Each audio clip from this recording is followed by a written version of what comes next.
Episode 357 na nga tayo ng abot kami na pangarap araw ng Lunes mga kapuso. Kinumpronta nga ni Lynette itong si Annalyn, sabi niya, hindi kita pinalaki para mambastos ng tao, para maglumaking bastos. Nay, wala naman po akong sinasabing mali. Pinatanggol ko lang po si tatay dahil masakit po yung sinabi niya. Sinabi po niya na nangaliwa po si tatay. O bakit ito naman sinasabi ni Carlos Humingi ka ng tawad sa kanya. Baka nakakalimutan mo, Annalyn. Medical director siya ng hospital na to. At malaki rin ang naitulong niya sa atin. Sabi naman ni Carlos, hayaan mo na, Lynette. Tama na, wag mo na pagalitan si Annalyn. Ako rin naman ang may kasalanan Sinabi ko na nangaliwa si RJ. Totoo naman na sinabi mo, Carlos Meron ka naman pinatunayan. Ikaw, Annalyn, mali ang sinabi mo. Saka humingi na naman ng tawad si Carlos. Ngayon, ikaw naman mag-sorry. Sige na. Sabi naman ni Annalyn, sorry po. Pero ito lang po yung masasabi ko. Kahit na po mangyari, ipagtatanggol ko pa rin po si tatay. Annalyn, Lynette, huwag mo na siyang habulin pa. Yan mo na.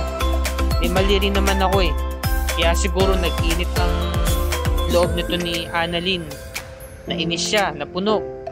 Sabi hindi Carlos, tama naman ang sinabi mo Wala ka namang mali doon, kaya hindi ka dapat humingi ng sorry. Sabi naman ni Carlos, pares naman kami may mali Yun na, inamin talaga ni Carlos.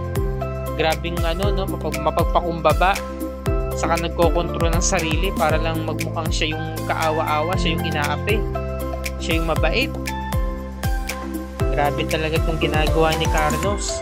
Samantala, nagkaroon ng conference ang Apex para i-welcome itong si Mr. Soler. Dahil nga ngayong araw na to ay magkakaroon na nga ng bayaran. Bibilhin nila muli ang shares of stocks, para mapasa kami ulit ni RJ ang Apex. I-repurchase ulit nila itong sinabi ni RJ at ngayong araw na to, ngayong umaga na to magaganap. Kaya naman natutuwa ang ilang mga opisyalis ng hospital. Ngunit sa kalagitnaan ng speech ni RJ, biglang sumingit itong si Moira. Anong ginagawa mo dito?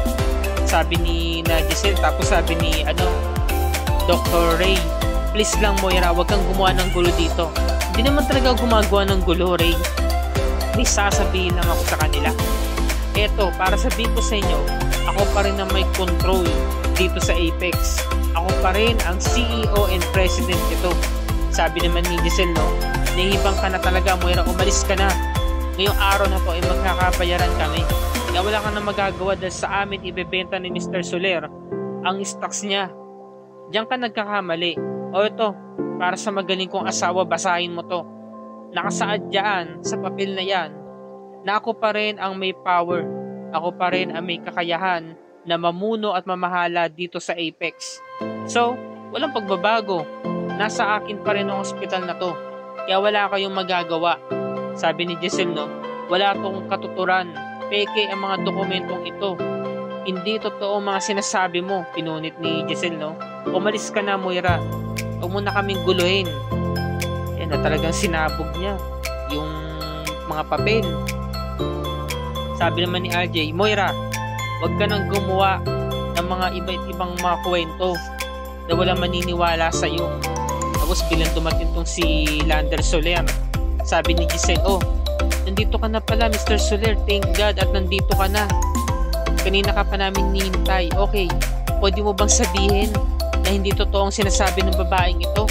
Sabi naman ni Mr. Soler, I'm sorry, kaya nga ako pumunta dito para sabihin na nagbago na ang isipan nung namamahala, di ba? So napili nila na si Moira mismo ang mamuno ng Apex. So sabi naman ni Giselle, hindi to pwede mangyari. Nagkausap na tayo kagabi at saka nagsabi ka na ng final words mo. So sinisi ni Lolo Pepe, walang niya ka, hinampas siya ng tungkod. Papa, matutong pa si Lolo Pepe Sabi ni Mr. Soler, oo nga, nagkausap nga tayo kagabi. Pero hindi naman kami nakapag-desisyon agad. Tapos nagsalita si Moira, nag-speech siya, para malaman ninyo, ako pa rin ang CEO and President ng Apex. At lahat ng mga nag-traitor sa akin ay makakaalis na. lumayas kayo sa harapan ko.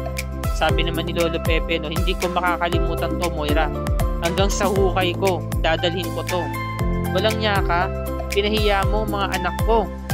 Nagkausap na kayo, pinahiya mo sila sa maraming tao. Sabi ni Mr. Soler, no. Kaya nga ho ako pumunta dito para mag-apologize sa inyo. Para sabihin ito, itong balita na to, hindi ko man alam na meron palang ganitong gatherings. Sabi naman ni Giselle, pakana mo to, Moira. Ikaw ang may gagawa nito. Sabi naman ni Moira, no, sige, iintayin ko na yung panahon na merong maghuhukay ng libingan mo. Sabi niya kay Lolo Pepe, no. Sabi ni RJ, Moira, tumigil ka na. Huwag mo idamay ang papa. Ako na lang. Sabi ni Moira, no, ano pang hinihintay nyo?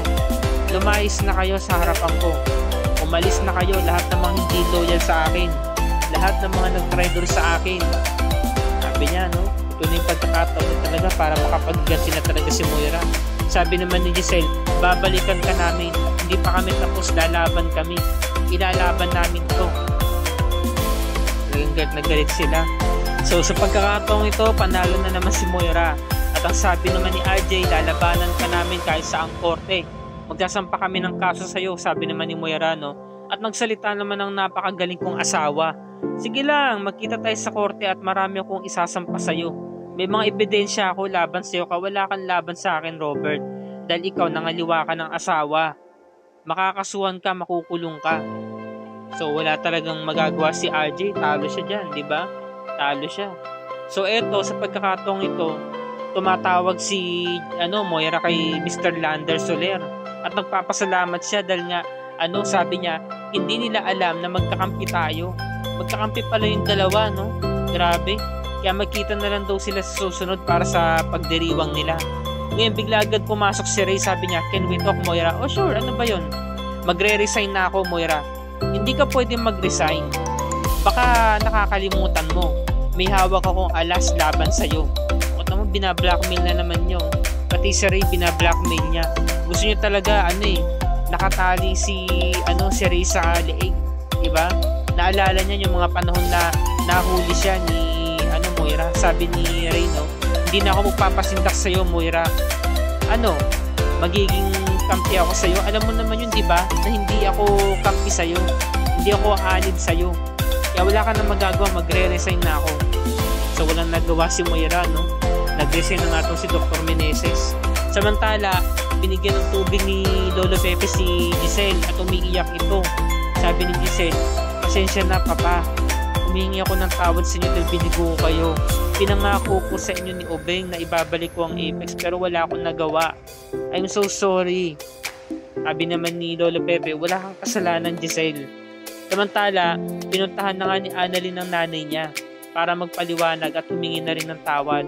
Sabi naman ni Lynette, nagkausap na kami ni Carlos, sabi niya huwag ka raw kitang pagalitan. Ano ba talaga nangyari? Ano ba talagang purpose mo at sinabi mo na sana hindi ko pakasalan si Carlos? Meron bang ibang dahilan? Sabi ni Annalyn, wala po Nay, wala pong problema. Sorry po. Sige na Annalyn, magsabi ka ng totoo, kilala kita. Diba? Meron bang mga red flags na hindi ko nakikita si Carlos na nakikita mo? Sabihin mo sa akin. Samantala si RJ nakiusap kay Doc Ray na wag na sana mag-resign. Bawiin ang mga sinabi niya. Pare, para maging tao-tawa ni Moira? Hindi ko na kaya. Sabi naman ni RJ, alam mo naman na parang brother na ang turing ko sa'yo. Ikaw lang mo pagkakatiwalaan ko ito sa Apex. Kung sakaling mapasa kami na ng ibang tao itong Apex, paano na? Ikaw na lamang ang mapagkukunan namin ng impormasyon. Kaya pakiusap, gawin mo to para sa akin. So biglang bumalik si Chang Susan, sabi niya, Lynette, dumating din nagsusukat ng damit para sa kasal niyo, yung gown. For sure maganda yan. Teka, parang merong kakaibang nangyayari May problema ba sa inyong dalawa? Sabi naman ni Lynette, sige na anak, sabihin mo na. Sabi naman ni Annalyn, wala po Nay. Basta po humingi po ako ng sorry. O yun, sige. Siguro naman okay na kayong dalawa, no? Hindi ko naalamin pa kung ano yun. O sige na Lynette, umalis na tayo at punta na natin yung nagsusukat ng damit mo. Samantala, kinukunan ng BP ni Carlos itong si Lynette at tumaas ang presyon. Sabi niya, huwag ka na muna magkikilos. Siguro dahil to sa nangyari kanina, dahil nakita ko na galit ka. kaya na-stress ka. Sabi naman ni Lynette, no, nagpasalamat siya kay Carlos dahil nga sa ginawa nito. At syempre, humingi rin ng tawad si Carlos dahil nga kasalanan din daw niya talaga, kaya yun nga, nainis sa kanya si Annalyn na puno, diba? So sabi naman ni Carlos, saglit lang Lynette na may tumatawag, sagutin ko lang to. Biglang tumayo si Lynette at nahilo, bigla siya natumba. Ngayon tinulungan siya ni Carlos. Samantala, dumako na tayo kina RJ sa kay Annalyn. Pinunta niya ang ama niya para kamustahin ang kalagayan nito dahil nabalitaan niya na napasakamay pa rin ni Moira ang Apex. Kamusta ka na po tayo, nabalitaan ko po yung nangyari. Sabi naman ni RJ, okay lang anak, okay lang ako, pero huwag mo na nang alalahanin yun dahil inaasikaso na namin yun ni Tita Giselle mo. Kami na ang bahala doon. Ikaw, kamusta ka? Alatang meron kakaiba sa'yo May problema ka ba? Wala po tayo, okay lang po ako. Sige na anak, magsabi ka na ng totoo. Kasi lalo akong hindi mapapalagay kapag hindi mo to sinabi. Alam ko yun dahil ama mo ko, kaya ramdam ko yung sabi ni Annalyn. Hindi ko na po sasabihin tayo kasi ayaw ko lang po makadagdag ng pinoproblema ninyo. So yun, dito na po nagtatapos ang review ni Rica para sa araw na to. Pakatunghayan natin ng sunod na episode bukas sa araw ng Martes. Ito na nga niregaluhan ng mamahaling kwintas ni Carlos itong si Lynette. At talaga napaka-special talaga ni Lynette para sa kanya. Isinuot. Ngayon, si RJ naman pilit na umiiwas na kay Lynette, diba?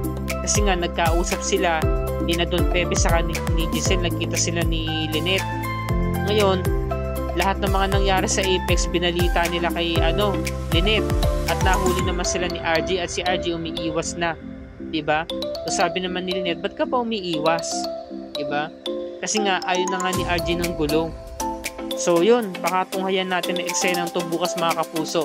At kung bago ka pa lamang sa akin channel, please like and share this video on your social media platforms. I-click mo na rin ang subscribe at notification bell icon para lagi ka updated sa mga episodes ng Abot Kami na Pangarap and other GMA shows tulad nito. Maraming salamat po sa inyong panonood mga kapuso, and God bless us all.